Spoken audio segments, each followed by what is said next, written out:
শীতের আগমন প্রকৃতির বুকে অদ্ভুত সুন্দর এক পরিবর্তন এনে দেয়।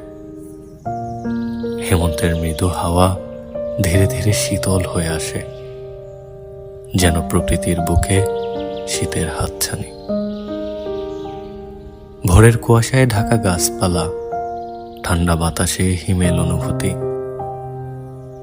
আর খেজুর রসের মিঠে গন্ধ যেন শীতের শুরুর বার্তা।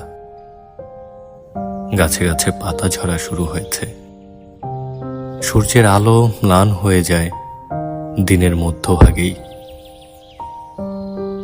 রাত্রিগুলো দীর্ঘতর হয়, আর প্রকৃতির সেই মায়াবী আবেশ আমাদের শীতের আগমনী সুরের কথা মনে করিয়ে দেয়।